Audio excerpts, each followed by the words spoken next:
Hello दोस्तों। आज मैं आप लोगों के साथ एक कहानी और शेयर करना चाहता हूँ। कहानी का शीर्षक है मीरा बहन और बाघ।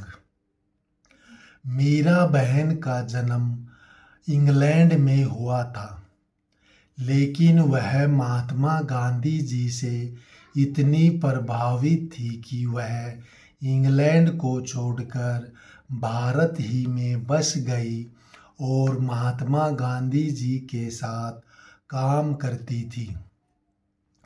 आज़ादी के 5 वर्ष बाद उसने पहाड़ियों के एक गांव गेवला गांव के पास गोपाल नाम से एक आश्रम बनाया और वहीं पर रहती और अपने पालतू पशुओं की सेवा करती थी। पहाड़ी के गांव इत्यादि में बाघ इत्यादि खतरनाक जानवरों का काफ़ी खतरा रहता है और जंगलों की कटाई के कारण कई बार बाघ गांव के पास या रात को गांव के अंदर भी शिकार के लिए आ जाते हैं। गेवला गांव में एक बार बाघ गांव के अंदर आया और फिर उसने एक पालतू गाय को मार डाला। सुबह जब लोगों को पता चला कि बाघ ने एक पालतू गाय को मार दिया है, तो यह खबर पूरे गांव में आग की तरह फैल गई। इस बात से लोग डर गए कि बाघ फिर से आकर हमारे पालतू पशुओं या किसी आदमी पर भी हमला कर सकता है और उसको मार सकता है। इसलिए सभी गांव वाले इकट्ठा होकर मीरा बहन के पास गए। सबने मिलकर एक उपाय सूझा कि एक ऐसा पिंजरा बनाया जाए जिसमें कि बाघ को कैद कर लिया जाए।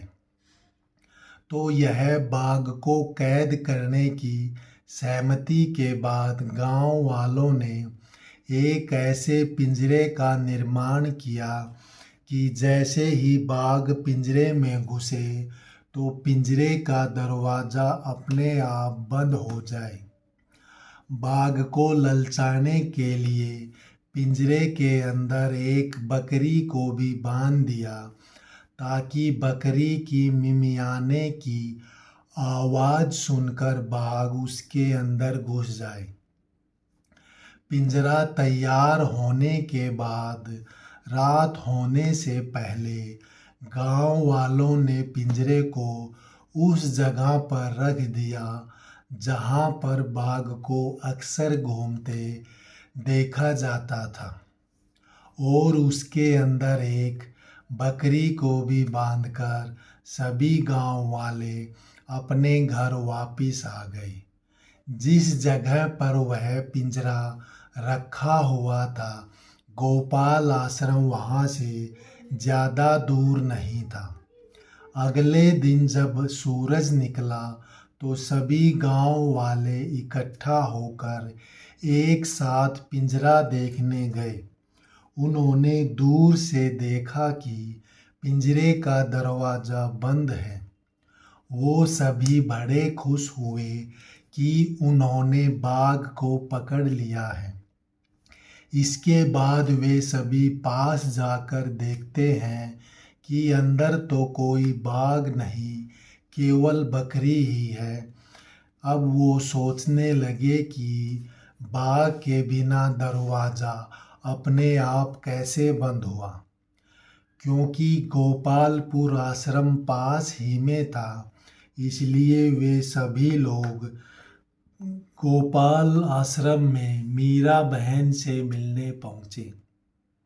उन्होंने मीरा बहन से इस बारे में पूछा तो मीरा बहन ने कहा, जब वह रात को सोने लगी तो उसे नींद नहीं आई। उसे लगा कि हम बाघ को धोखे से पकड़ रहे हैं, जो कि अच्छा नहीं है। इसलिए वह रात को पिंजरे के पास गई और पिंजरा बंद करके वापस आ गई। गांव वाले यह सुनकर बहुत चकित और हैरान हो गए, लेकिन उनको इस बात से मीरा बहन की अहिंसा और निडरता का पता चलता है। तो ये एक छोटी सी कहानी थी। जय हिंद।